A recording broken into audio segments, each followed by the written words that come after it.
Why do so many of us, especially young parents, feel guilty all the time? Something or the other will happen that will make us reconsider our choices. In this video, I want to share a few observations about what is making us feel guilty. What is making us feel like we are left behind? When I finally traced my guilt back to its source, it always kept going back to the same place, over and over again. And once I saw the pattern, I could never forget it. I would never go back there now. Stick around because by the end of this video, you might see these patterns in your behavior too. Let's start with a small incident that happened with me more than a year ago. My son, who was 4 then, he was telling me a story about something that happened in his preschool. He was fully animated, just how kids are. And I was listening to him with full interest. And suddenly my phone lit up. And I said, "1 second, baby." And I started typing on my phone. And I got involved in it. And by the time I looked up from my phone, he was still standing there. He was looking at me. And I said, "Yes, sorry, where were we?" And he said, "Never mind, Mama. You finish your work first." And he ran off to play with his Legos. He perhaps forgot about that incident, but I could not. That moment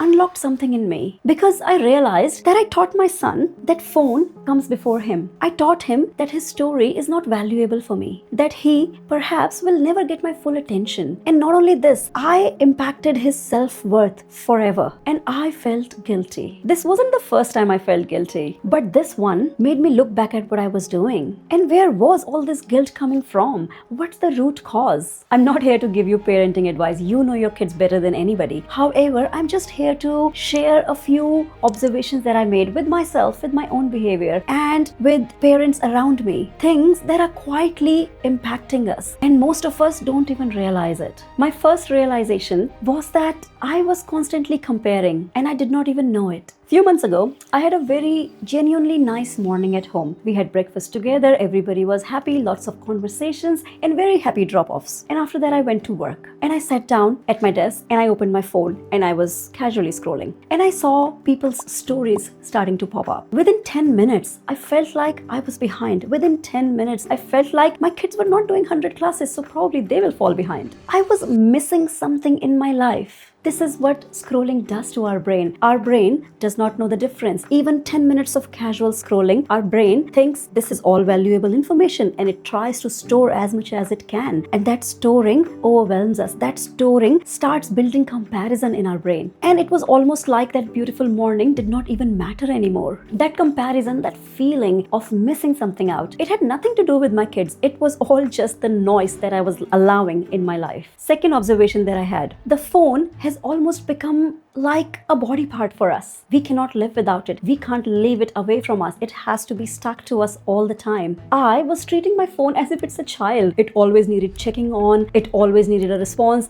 It was always urgent. I always had partial attention to everything else that I was doing, but my phone had the full attention. And the third observation I had, my me time wasn't me time actually. After the kids went to bed, I used to think that's my me time. Now I can check my phone, I can watch Netflix, I can do anything that I like with my time. But all of that was around consuming. And when we are consuming, we are not in our life anymore. We are in somebody else's life, somebody else's urgency, somebody else's stories. I used to think I'm just scrolling, I'm decompressing. And after all of this, when I went to bed, it was as if I'm going to bed with 20 tabs open in my mind. So when I would wake up the next morning, I would still be foggy. I would still be drained. My mind would not have gotten the rest that it needed. And I woke up feeling already behind on my day. So if you have been feeling that hum of guilt, that comparison in everything, or regret over your behavior, just ask yourself these 3 things. What are you consuming daily? How divided is your attention? And when did your brain actually got rest the last time? Because for me, all of this was a sign that something is not going right. Not necessarily that I don't know how to be a parent, but I was ignoring my mental peace and I was giving all of it away to devices. That wasn't smart of me. When I started controlling my digital habits, I started becoming a lot more calmer. I wasn't perfect yet, but I could put my time to some better use now. And that's my purpose. My purpose is to help you see where that weird feeling is coming from. What is changing your behavior? What is it that you probably need to fix? Perhaps the answer will be in your digital habits. I'll see you in the next one.